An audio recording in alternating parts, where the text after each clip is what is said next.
Good evening, everyone, and welcome to the 2025 State of the City event. My name is Nilani Maheswaran, and I'm proud to be here tonight with my fellow co-chair, Avni Gorajani, representing the Mayor's Youth Advisory Board.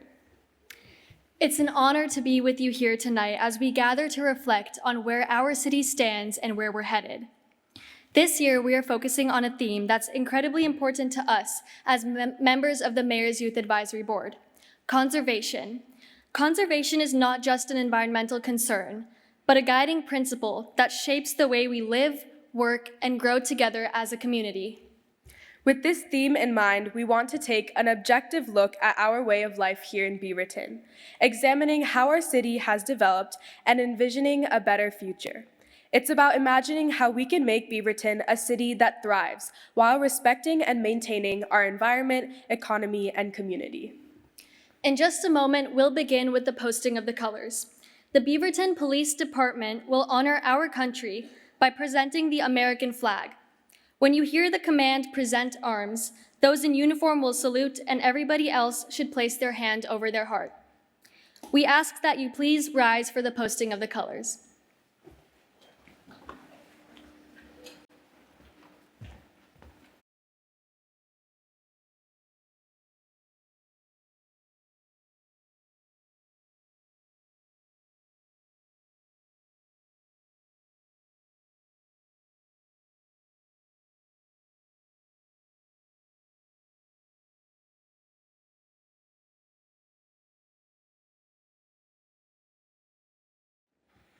Thank you, everyone, for your respect and attention during the posting of the colors. We are now honored to introduce our next guest speaker. It is a privilege to have someone who is not only a champion for our city, but for the state and our region and nation, Congresswoman Suzanne Bonamici. Congresswoman Bonamici has worked tirelessly to improve the lives of Oregonians, focusing on issues that impact us all, from education and environment to economic growth and sustainability. We are grateful to have her here tonight as part of this important conversation about our city's future. Please join us in welcoming Congresswoman Suzanne Bonamici. Thank you. Thank you. Thank you so much, Avni and Nilani. And how about the Mayor's Youth Advisory Board? Let's give them a round of applause. They really are the future. It gives me hope when I see leaders like with the Mayor's Youth Advisory Board and the wonderful musicians. It gives me hope. I represent Beaverton in the U.S. House of Representatives. I have for the past 13 years, and I have always appreciated the opportunity to work with the mayor here in Beaverton and the City Council as well. We are in challenging times, no doubt, and there's significant uncertainty at the federal level. Well, Mayor Beatty is a leader with experience standing up for Beaverton's values, and she will thoughtfully and deliberately lead the city through these turbulent times. Now, tonight we're together as community, which is very important right now, and to celebrate some great things that are happening here in Beaverton. And tonight we recognize Beaverton truly is a special place in Oregon, and not just because my office is here. I commend the city's longstanding commitment to all communities members, and Beaverton is known as a city that is inclusive, accessible, and I've worked with the mayor on several issues, including federal funding for the Beaverton Loop to make it easier and safer to walk, bike, and roll through downtown Beaverton. And as you know, Mayor Beatty is a veteran and a mom. That means she's very good at doing hard things. She's a problem solver, and she really is a true believer in the city of Beaverton and its future. So I'm excited to learn more this evening about the state of the city from a principled leader and a friend. Please welcome Beaverton Mayor Lacey Beatty. Yeah.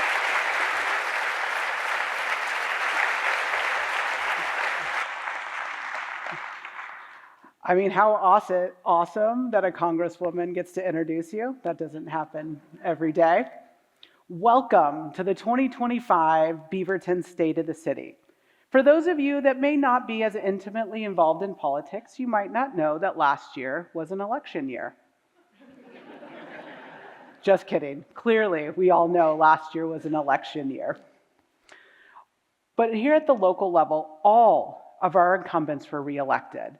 That means that we're more experienced and aligned this year and capable of taking on the big challenges that lie ahead.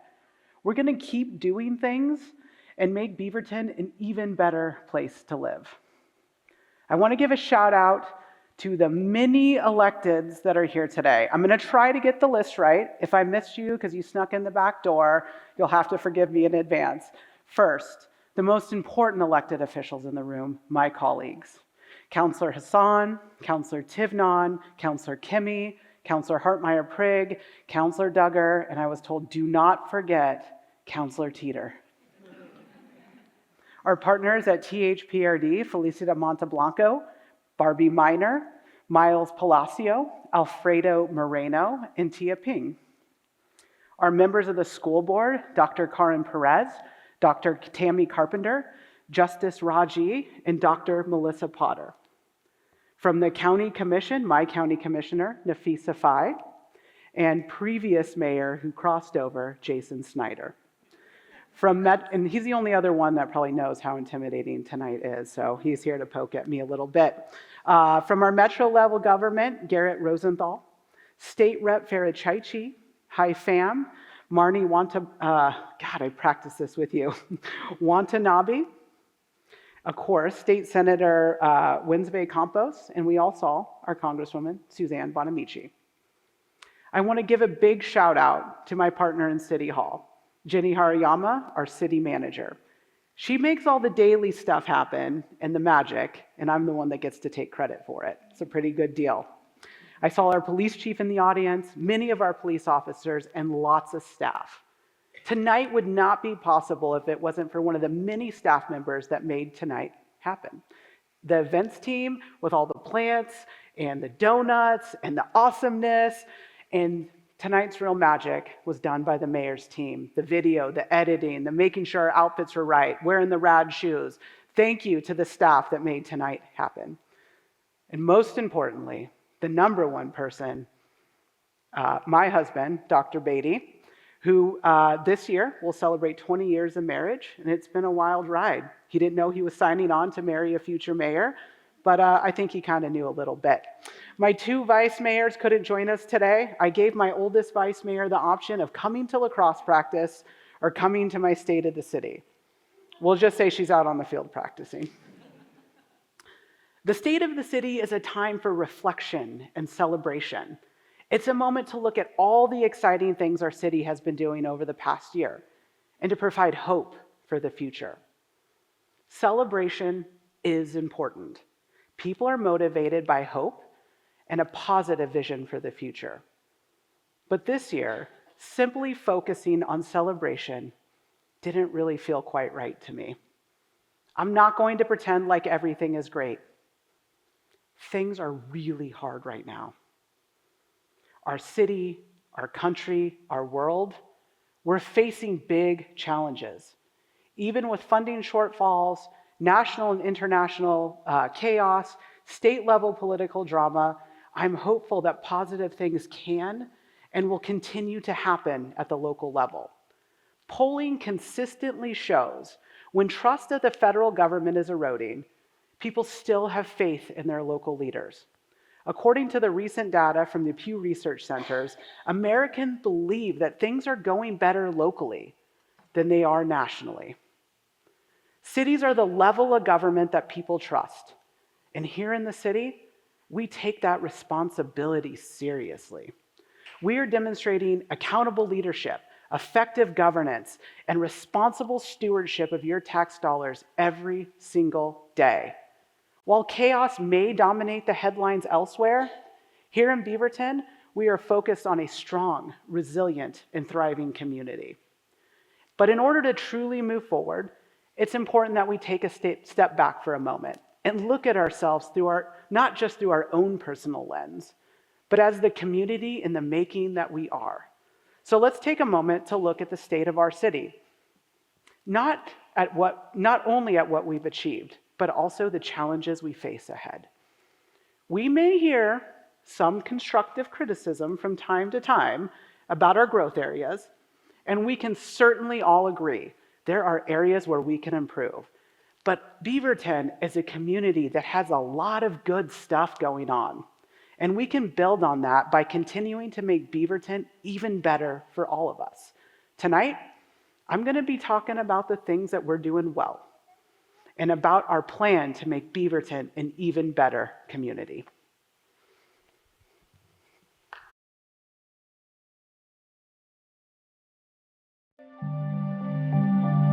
It's morning in Beaverton. Beaverton is home to many species: birds, fish, bugs, mammals, all that have been calling Beaverton their home for millennia. But there's one more animal that has also lived here for a very long time. You may be familiar with this one. Humans are such an interesting part of this ecosystem. We often see ourselves as separate from the nature around us, but we are an integral part. Like it or not, we have completely altered the place we live to fit our needs and comforts. We all live here. We all breathe the same air, experience the same weather. This is all our home. How we treat our home now will have implications for how our children, grandchildren, and generations beyond live. We can live in harmony with nature. We can make changes ourselves, and we can build a city that works for everybody.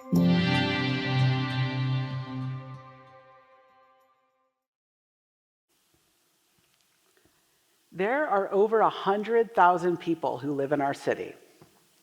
But Beaverton is even bigger when you consider the people that work here. Those of you that live in the unincorporated areas, don't worry, I'll be your mayor too. Those that send their kids to school here, those who visit our library, which is one of the #1 circulating in the state, or maybe go to our farmers market and one of our many rad restaurants that exist here. But here's the thing. All of those people consider themselves Beavertonians too. My husband and I chose to live here. We often call Beaverton our daughter's hometown. And I would imagine that a lot of you chose Beaverton for your family as well. But home is more than an address. And trust me, my husband and I had many addresses when we were in the Army, but we never had a home. Being connected to the places that you live improves your mental health, makes it so you're more likely to be able to give back to your community, and truly makes it feel like you belong. So how do we create authentic connections to our community? And there are a lot of things that we have done. And I am proud of the community events that we do. We have a night market that gives us international acclaim, our cultural events like 10 Tiny Dances, or we're standing in one of the most amazing facilities in all of the state of Oregon. Our celebration, yeah, that's okay. That was the research staff that started that, but we have their celebration of parade and our welcoming week. All of these things give us the opportunity to connect with others and share a little bit about ourselves. But our connection is also derived from a sense of place. The Round, Old Town, First Street Dining Commons, Progress Ridge are all centers of gathering. And we're making sure that people have access to more third spaces, those places that aren't work or school or home. We have a world-class park system. Thank you to Wallace and Hills Park and Recreation District. Our neighborhoods are constantly winning awards. As a matter of fact, Living.com named Beaverton last year one of the top 100 places in the country to live, and we even beat out Hillsborough. But most importantly, it's the people who make this place home. And I'm proud of the work that our staff and our neighborhood associations and our board and commission members who work regularly to build community here. But even the little things, like our city mascot, Billy the Beaver, and I hope you got a chance to take a photo with him outside because he's a pretty cool dude. They all give us a shared sense of identity. These things connect us to one another and to place. They give meaning to what otherwise might just be an address. And ideally, they make Beaverton feel more like home.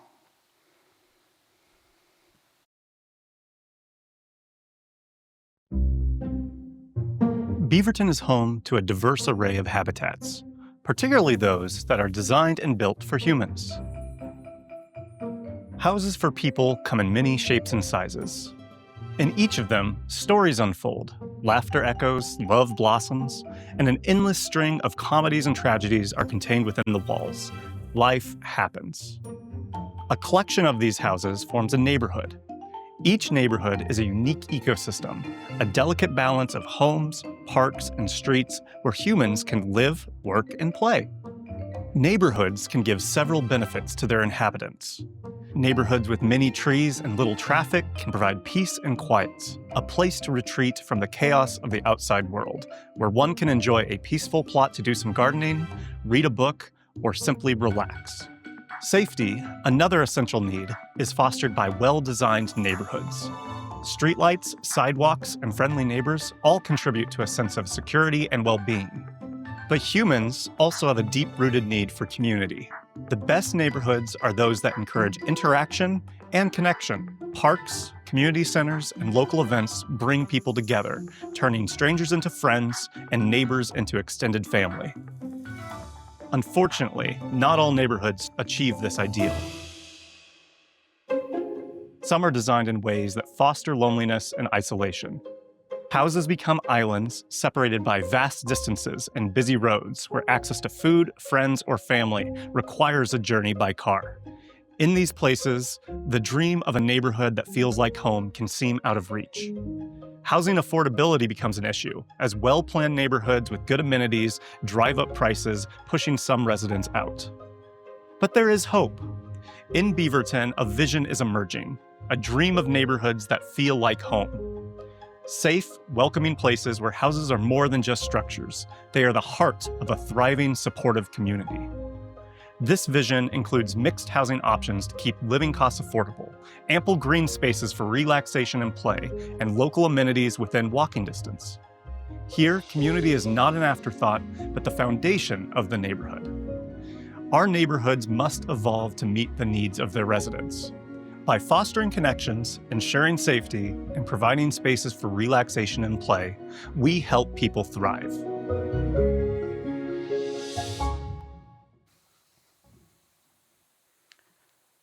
There's hardly a week that goes by that I don't hear about the rising cost of housing in Beaverton. We're becoming a community where it is less and less possible for you to find a place to live. If you work here, I don't want you to have to go home in the evening to somewhere other than Beaverton. According to the recent data, a 2-bedroom apartment in Beaverton is nearly $2,000 a month. But the word on the street, it is actually much higher. And to buy a home here will cost you over $500,000 to even make that dream a reality. This is pricing out recent grads and retirees, and really, any of us that are not independently wealthy. How do we expect this to work long term? You can raise your kids here, you can send them off to a good college, but can they afford to come back? You can live here your whole life, but if you need to downsize into a house and we haven't thought about that, there's no way for you to spend your life in your community that you spent your career building. This creates immense stress in our lives. So how do we impact the market so that housing is more attainable for everybody?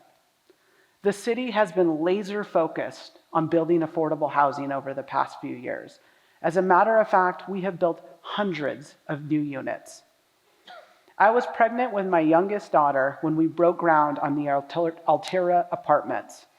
And last week, I was lucky to cut the ribbon on it. And my daughter, well, she's 2 now. These developments take a lot of time and effort and planning.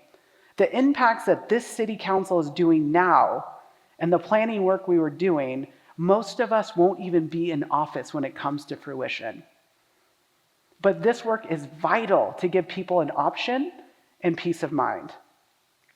But some of our needs around housing are a lot more urgent. Over the pandemic, our region experienced a record level number of homelessness. When I took over as mayor, we had no homeless strategy. We had a severe weather shelter, We had a couple of nonprofits doing the work, but there was no coordinated response. Our leadership, our city council, and our staff made solving this issue our #1 priority. The homeless shelter and safe parking have provided a safety net.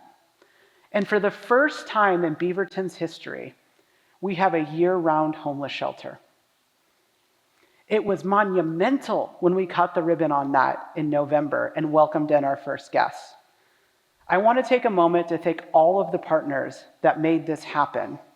We had every level of government has to work together to accomplish big things, from Tualatin Hills Park and Recreation that waived part of their system development charge to Congresswoman Bonamici that secured us a federal earmark. Everybody touched the shelter in Beaverton. And what we did last year was a really big thing.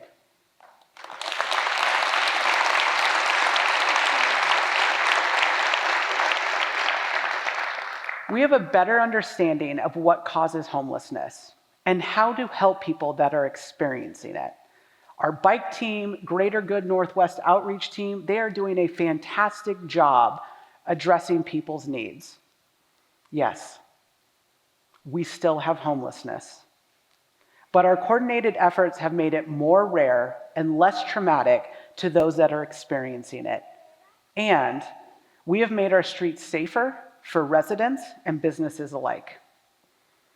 The housing challenges we face touch every single person in this room. My children, your children, deserve to be able to afford a house in Beaverton. We deserve to age in place gracefully and stay in the community that you built your life in. These needs are real and they need to be addressed. But doing so is going to take a willingness to change. We have to change how we think about housing development. The way we zone, the financial barriers to ownership, and even how we build our houses stand on an outdated, antiquated model. The city planned new development in North Cooper Mountain, and we turned to the community to see what they need. The city council hosted dozens of feedback sessions to hear what residents need and to consider those who will call Beaverton home in the future. We partnered with our state legislature to secure $4 million for a water pump station. I know that doesn't sound too sexy, but it was pivotal to unlock the 5,000 homes that are going to be built there. This work is a continuous process, but slowly we're getting closer to the housing market that our community needs and deserves. This market will have more opportunities for residents to buy into the community, for seniors to age in place, and for young people to possibly buy a starter home. This is going to take a lot of work. The paradigm shift will change how we zone and finance homes. But if we do this, we will give people the opportunity to invest in our community, empower themselves, and most importantly, develop generational wealth. Because when a city creates housing that is attainable, we are providing people with the stability they need to stay in our community through every season of life.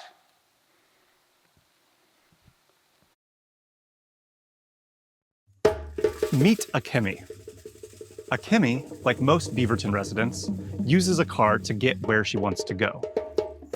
Her drives are pretty uneventful, and today is like any other day. She cautiously approaches the speed bumps. Akemi hunts for her parking spot. She works downtown and prefers to park as close to her business as possible. Unfortunately, so do all her coworkers. And so she circles, and circles, and circles once again. Finally, the hunting has yielded a positive result. She parks her car and walks into her place of business. Aspen bikes everywhere she goes. She feels good about herself for biking, as she knows it is reducing her carbon emissions and is taking traffic off the road. To be fair to Aspen, cycling is the most efficient mode of getting around. However, this doesn't come without its challenges. Although there are bike paths and lanes in town, there are still plenty of spaces where biking feels unsafe. And sometimes, when Aspen gets to her destination, there's no place to safely lock her bike. But today she's lucky. Dana takes the train everywhere she goes. Fortunately for Dana, she lives right near a train stop. Unfortunately for Dana, the train only comes every so often. She's never completely certain if she's missed it or not. At least the weather was okay today. Riding transit can take some time, but for many Beavertonians, it's the only way they can get around. Fortunately, it gets Dana where she needs to go. In each of these stories, a Beavertonian is navigating their daily journey. No matter how we travel, by car, by bike, or by bus, we all deserve to get where we're going conveniently, safely, and efficiently. Ensuring our city works for everyone means creating a system where every choice is a good choice. Because in Beaverton, a better commute means a better life for all of us.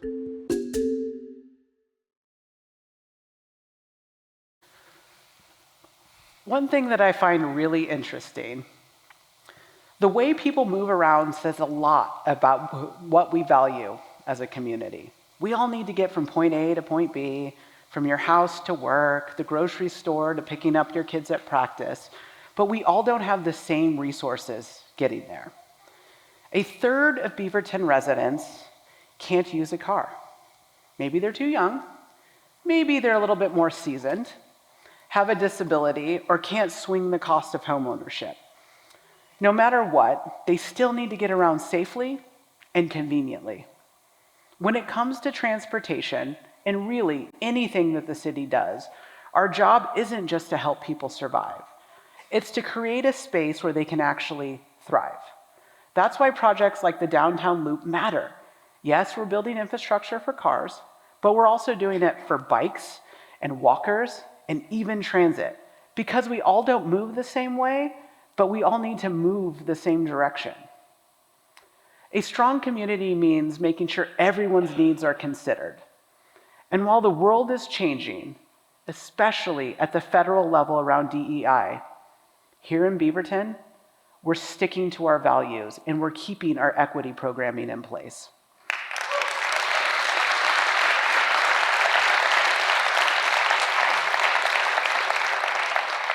We know that people's needs are not one size fit all. We come to this work with humility and an understanding that we don't have all the answers, but we're always ready to listen, have the tough conversations, and learn from one another. Safety is a huge part of that. We're supporting our officers and making sure that our justice system works for everybody, no exceptions. It's about helping people after they've been impacted by a crime, but also offering programs like Be Sober and the Mental Health Court to give people a second chance to get it right. Behind the scenes, our community development and public works teams are making sure that the city runs, from transportations to the basics, like turning the water on at your house. These are the foundations of a fulfilling life that we all deserve. But I can't sugarcoat it. We're heading into another tough budget season. We're facing a $10 million structural deficit.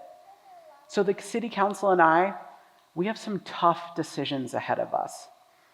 But we are doing everything possible, working with every level of government to preserve city services and maintain our quality of life. We're staying focused on our core values. We'll make sure that Beaverton remains a place that no matter what challenges lie ahead, everybody can thrive.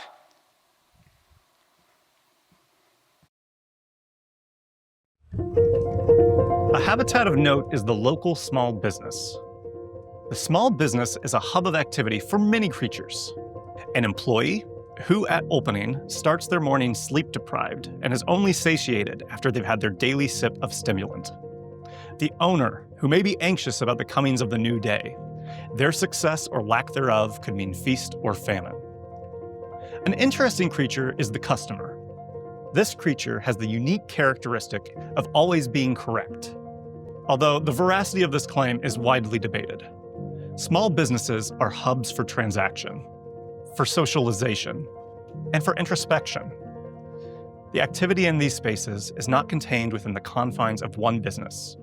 If placed amidst other small businesses, this hub expands into an ecosystem of people coming to do commerce in a space. A similar example can be found in a forest. We might look into the woods and see peace and quiet. However, there's an entire game afoot. Species in the woods, not unlike our examples in the small business, are looking to fill their needs to ensure their survival. This experience can be fiercely competitive. Plants and animals fight against each other for resources, much like business owners vie for customers. But alongside this competition exists cooperation and symbiosis. Consider, once again, our small businesses. A coffee shop and a toy store may seem like independent entities, each vying for the attention and dollars of passers-by. But look more closely and you'll see a different story. The toy store attracts families, who often need a toy to entertain a child while sipping a cup of coffee. The cafe, in turn, offers a cozy space for people to sit, enjoy their time with their family. It's a delicate balance, a symbiotic relationship where both businesses thrive by being close to each other. Now let's take it a step further. Imagine two coffee shops on the same block. On paper, they are direct competitors, each offering a similar product to the same customer base. But in reality, their proximity often benefits them both. When people know that an area has a variety of options, it becomes a destination. One shop might attract the early risers, while the other becomes the go-to spot for those who prefer a later start. By clustering together, they create a vibrant hub that draws in more customers than either could alone. In this way, competition fosters innovation and growth. Each business pushes the other to improve, to differentiate, and to attract new customers. But rather than cannibalizing each other, they grow together, enhancing the overall vitality of the neighborhood. Growth in our economic ecosystem doesn't just mean adding more businesses. It means nurturing the relationships between them. By doing so, we can create a resilient, interconnected economy where businesses don't just survive, they thrive. But let's consider what we truly want in our community. We want lively destinations, like the clearings in a lush forest, where people feel safe to walk, where children can play freely, and we can enjoy shopping, dining, and socializing in a vibrant atmosphere. Growth doesn't have to mean losing what we love about our neighborhoods. It's about enhancing them, making them more vibrant and accessible for everyone. It's about creating a Beaverton that functions like a healthy, diverse forest, where every part supports the whole, and where our neighborhoods are not just destinations, but living and breathing parts of a thriving ecosystem.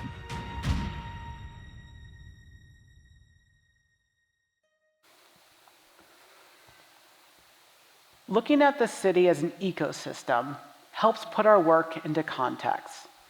In the economic sense, maybe that means that you find partnership in unexpected places, or maybe you realize your competitor actually makes you a little bit better. From my perspective, placing the city's work within a greater ecosystem of effort makes me realize the power held by the city, but the responsibility that we have in collaboration around problem solving. I see my role as the mayor as a convener, the person who brings everyone together. There are many things the city cannot do on its own. And I use my role as the mayor to bring people together to accomplish really big things. It's not always the most visible part of my job, but if we're being honest, it's the most important part of my work. In 2021, when vaccines were starting to roll out across the state, we worked with Nike and TVFNR in Washington County to host a drive-through vaccine clinic. No other cities were doing work like this.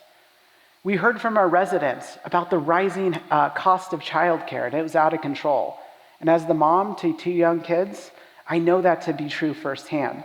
So we worked with our economic development team and the Chamber of Commerce, and together we applied for grants at the Kauffman Foundation to develop a program to launch and grow childcare centers.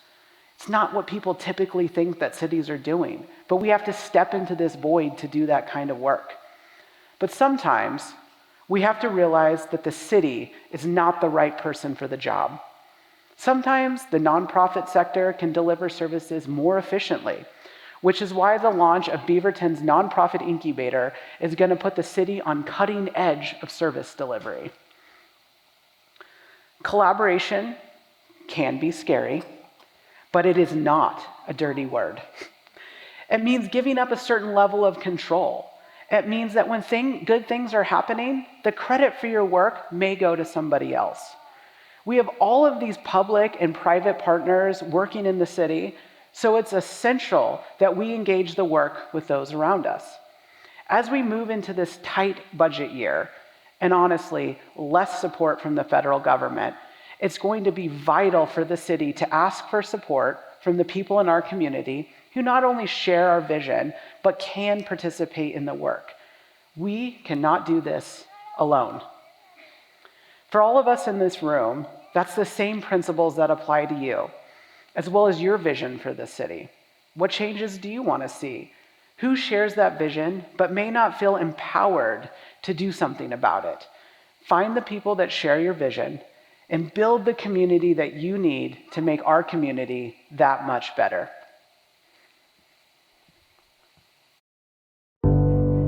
In 2020, the world changed.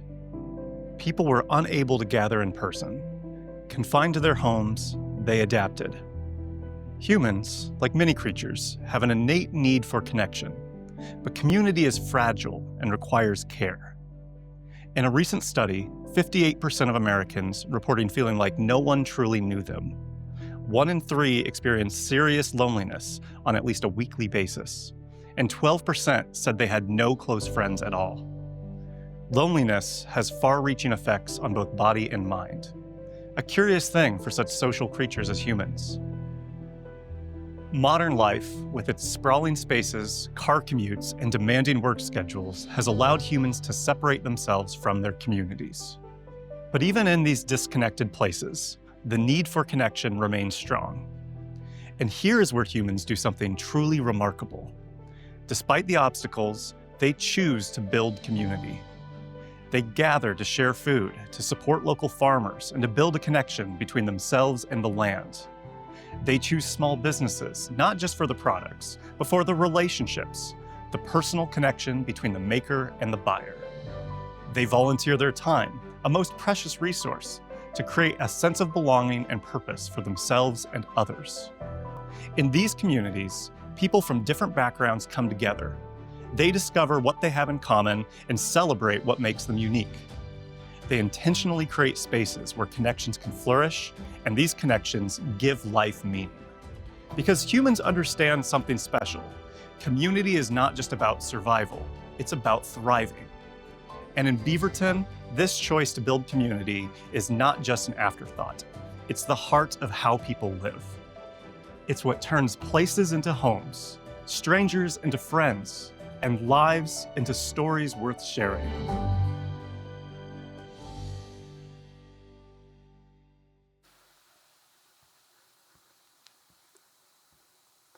Community has always been the heart of Beaverton. But today, in this political moment, it's more important than ever. We are living in difficult times. Economic instability, global conflict, divisive national politics. There is a lot happening that can make us feel powerless. But here's the thing. We are not powerless. If you take away one thing tonight, I hope that it's this. Real change happens at the local level. It happens in cities like Beaverton every single day, where people still believe in community and making it better, not just for themselves, but for everybody else. Right now, we can decide who we are as a city. Will we allow uncertainty to divide us? Or will we do what Beaverton does best? Come together, lift each other up, and lead with compassion. And for the city council, lead with action. I know the answer because I've seen it firsthand. I've seen it in our sanctuary city policy that ensures Beaverton remains a place where, regardless of where you were born, you feel safe and valued. I've seen it in our effort,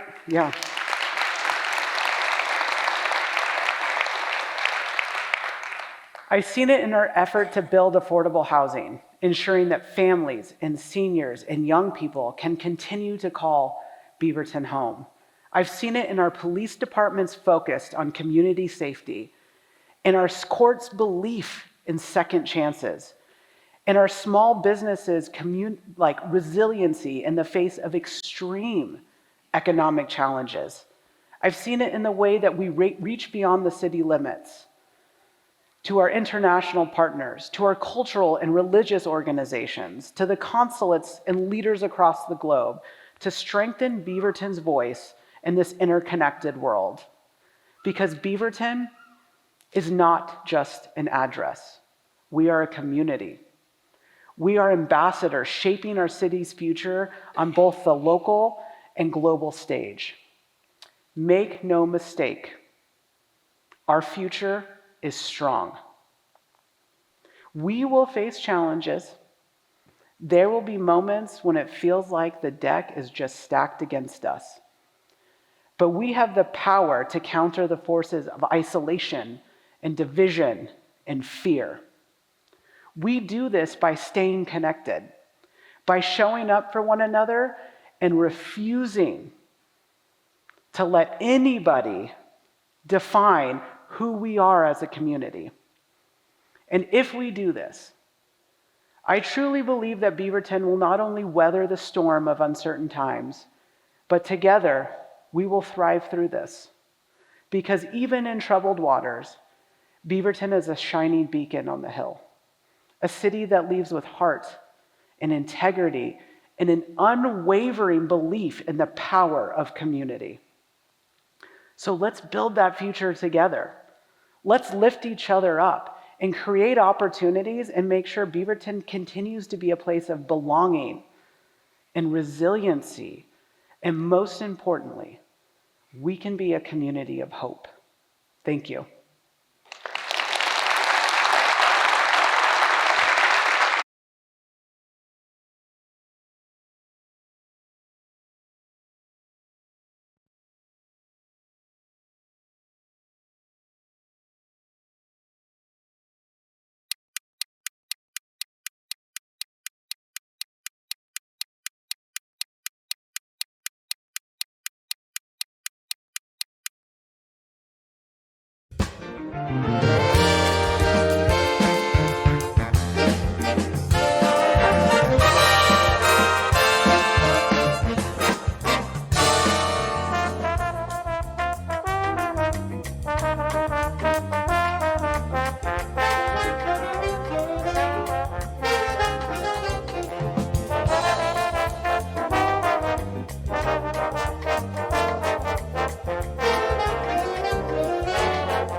All right, we had a lot of serious talk tonight. Celebration is a key purpose of the state of the city. When we take time to celebrate what we've done, we create a positive feedback loop to encourage even more positive change. I've had the privilege of sharing some of the city's big wins. I can try, but I cannot take credit for everything we've done. It takes a whole community to ensure that we're moving in a positive direction. Speaking of moving in a positive direction, this year I was excited to partner with the Ladies in Blue to help give our students some rad shoes. When I visited their shopping event in the fall, I noticed there were not a lot of cool shoes available. And somebody that loves sneakers, I knew I had to step in and do a little bit of help. So we called our city partner at Nike and said, can you help us? So they donated 50 brand new pairs of cool Air Force Ones to go to students next year. And the ladies in blue were a last year's award winner. So thank you for everyone else that brought shoes tonight as well.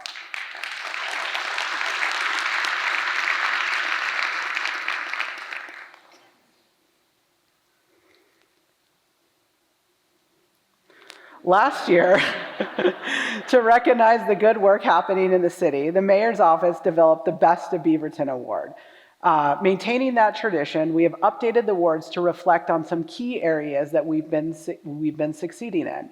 Businesses, nonprofits, innovators, and public workers are all part of what makes Beaverton a great place to live. So I'd like to introduce my colleague on the City Council, Councilor Hartmeier Prigg, to start us off with the Better Beaverton Award.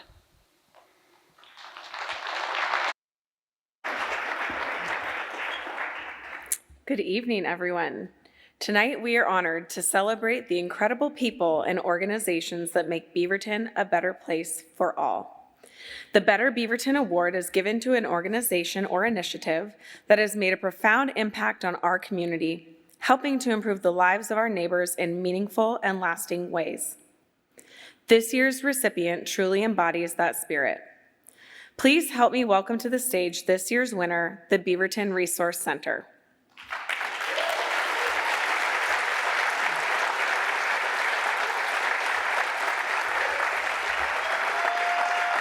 While they are making their way up here, I want to share a bit about them. The Beaverton Resource Center has been a lifeline for many in our city, providing essential support for our underserved residents. They tackle food insecurity, offer free healthcare screenings and dental care, provide direct financial support through bill offsets, and educate the community on financial literacy. Their unwavering dedication to caring for people is a perfect reflection of what this award represents. One shining example of their commitment is their Family Resource Fair in August, an event that brings people together, offers critical services, and strengthens the fabric of our community. It is a powerful demonstration of the impact they have every single day. Please join me in congratulating this year's Better Beaverton Award winner, the Beaverton Resource Center.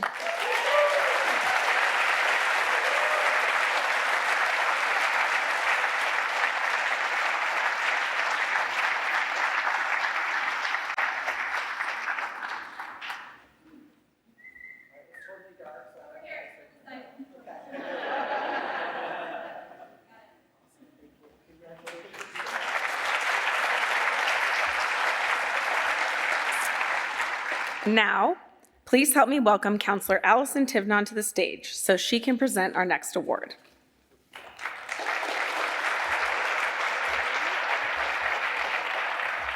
Good evening.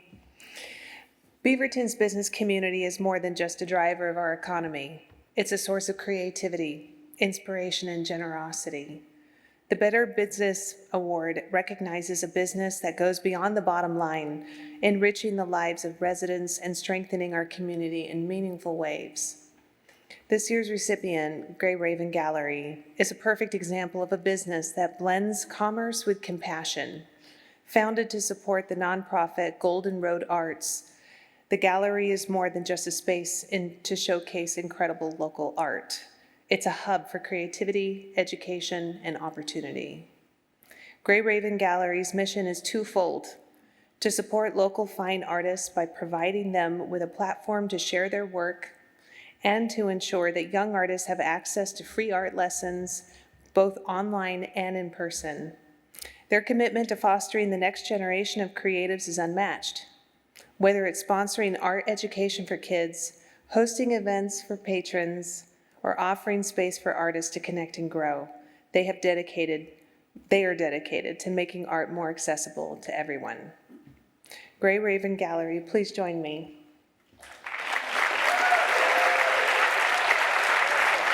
Owners Barbara and Martin have built something truly special, an inclusive space where art lovers gather, young minds explore creativity, and the entire community benefits from their generosity. They partner with Tualatin Valley Creates, host workshops, and even bring hands-on activities to the Resource Center for the Arts. Their work ensures that art remains a vibrant and accessible part of life in Beaverton.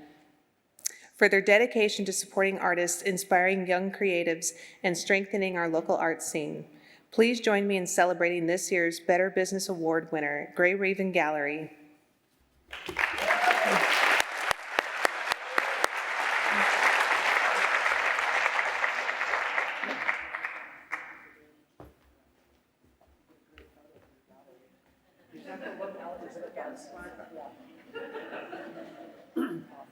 Thank you.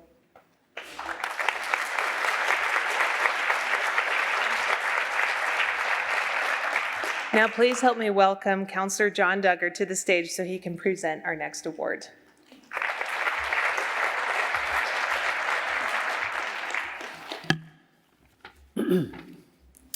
At the heart of innovation is the drive to solve challenges in new and creative ways. The Innovation Award recognizes a program or initiative that is transforming our community for the better through creative problem solving, bold leadership, and meaningful impact.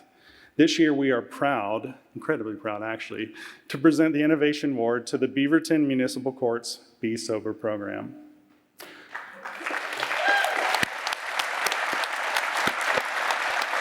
A groundbreaking approach to addressing repeat DUI offenses and supporting long-term recovery. The Beaverton Sobriety Opportunity for Beginning Recovery, or Be Sober program, was launched in 2011 in response to a growing number of DUI violations involving individuals struggling with severe alcohol and substance use disorders. Instead of relying on traditional punitive measures alone, Be Sober takes an innovative, treatment-focused approach, helping participants not just achieve sobriety, but build the foundation for a healthier, more stable life. Participants in this specialty court program engage in mental health treatment, develop strong social support systems, and adopt habits that promote long-term well-being. The impact speaks for itself. Since its inception, more than 175 individuals have graduated, with an incredible less than 6% repeat DUI rate after completing the program.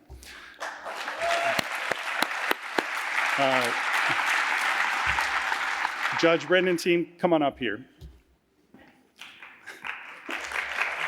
Be Sober's success has gained national recognition, and this year the program was selected by the All Rise Treatment Court Institute as one of only 10 treatment courts in the U.S. to serve as a national model right here in Beaverton. That means other jurisdictions will look to Beaverton as an example on how to implement effective, compassionate, and results-driven justice reform. For its pioneering approach to rehabilitation, its life-changing impact on participants, and its role in making Beaverton streets safer, we are proud, incredibly proud, to recognize the Beaverton Municipal Court's Be Sober program as a recipient of this year's Innovation Award.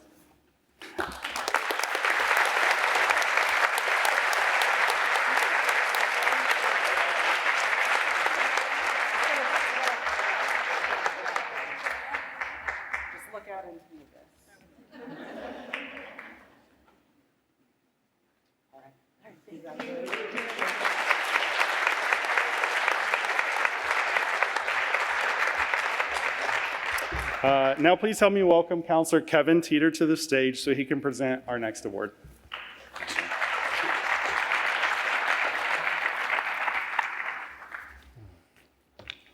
Hello and good evening. Tonight we have the honor of recognizing an individual who embodies the true spirit of community service and connection. The Good Neighbor Award is given to those who go above and beyond in fostering understanding, strengthening relationships, and making Beaverton a better place to live. This year's recipient, Jennifer Meyer, is nothing short of extraordinary. For the past 6 years, Jennifer has dedicated her time and expertise to the City of Beaverton Center for Mediation and Dialogue. Her impact can be seen in 4 different areas of programming, where she has taken on some of the most emotionally charged, delicate, and complex cases. helping neighbors resolve disputes, facilitating restorative justice conversations, supporting housing stability, and mentoring fellow volunteers. Jennifer is not only a highly skilled mediator and facilitator, but she is also a leader and mentor. She has worked on 120 cases, helping people navigate conflict, de-escalate emotions, and find paths forward. She has a unique ability to listen with deep empathy, to build trust, and create spaces where real healing and problem solving can take place. Beyond her skills as a mediator, Jennifer has played a crucial role in making the city's mediation program more inclusive and accessible. She has helped the program adapt and grow, ensuring that volunteers and community members, no matter their background or abilities, feel welcomed and supported. And so, Jennifer, your dedication, your patience, your unwavering commitment to this community inspires us all.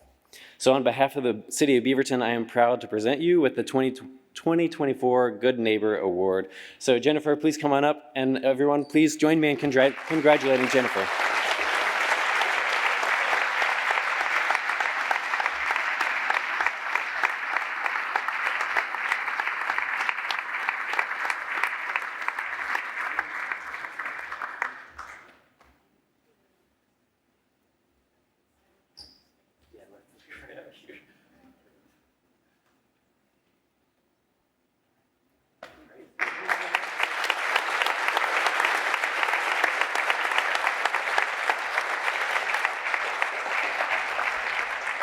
Thank you again, Jennifer. And now next, please help me welcome Councilor Nadia Hassan to the stage where she can present our next award.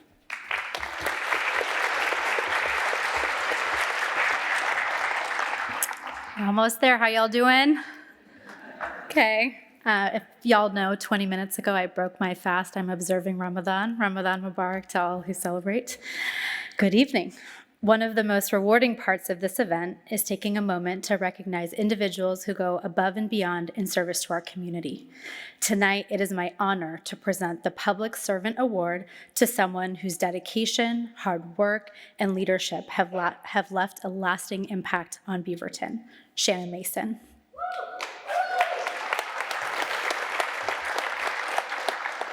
As Shannon makes her way, I'm going to share some fun stuff about her.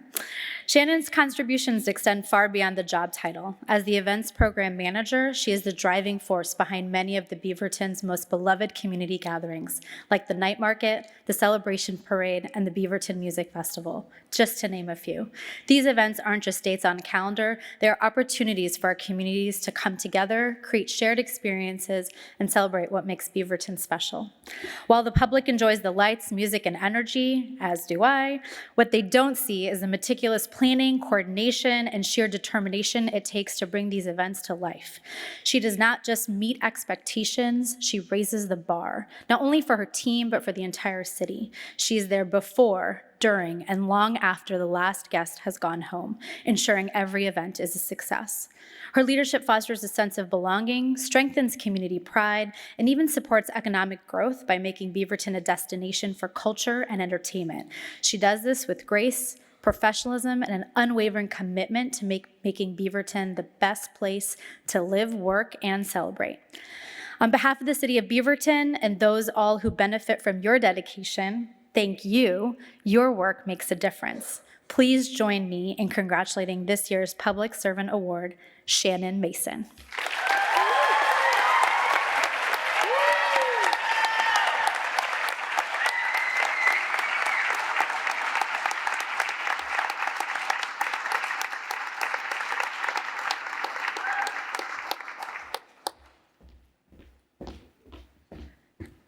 And now I'm going to pass the mic to last but not least, Council President Edward Kimmy.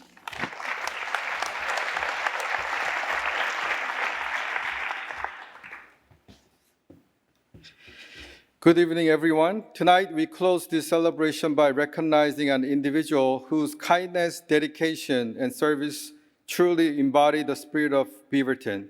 It is my honor to present the Beaverton Spirit Award to Lieutenant Steve Scher of the Beaverton Police Department. For those who have had the privilege I'm not done yet. Privilege of working Lieutenant Scher, one thing is clear, he always goes the extra mile. His compassion, empathy, and unwavering commitment to this community set him apart. Whether he is supporting a family in crisis, mentoring a colleague, or ensuring the safety and well-being of our residents, Steve leads with heart.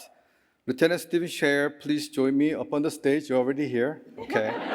All right. Public service is more than just a job, it is a calling. Lieutenant Scher embodies that calling every single day. He has gone above and beyond this role, not because it is required, but because he genuinely cares about people. His hard work, integrity, and compassion for his community makes Beaverton a better place for all of us. Steve, your impact is felt in ways both big and small, and we are grateful for your service.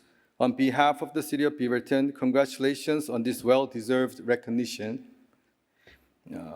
Please join me in celebrating the 2025 Beaverton Spirit Award winner, Lieutenant Steve Scher.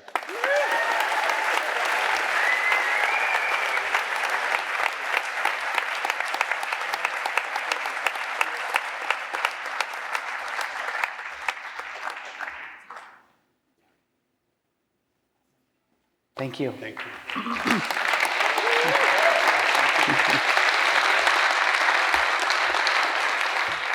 Okay, now I turn this back over to Honorable Mayor Beatty for final thoughts. Yeah, I make it look so much easier than it is, Councillor Kimmy, to stand up here and be witty and hit all your talking points. Thank you so much for joining us at the 2025 Beaverton State of the City. I hope that you clear out the rest of the donuts. Donuts are the mayor's love language. Take a photo with a really cool wall. Snap a photo with Billy the Beaver. Most importantly, tag the city on all of your social media points. And please drive home safely. Thank you.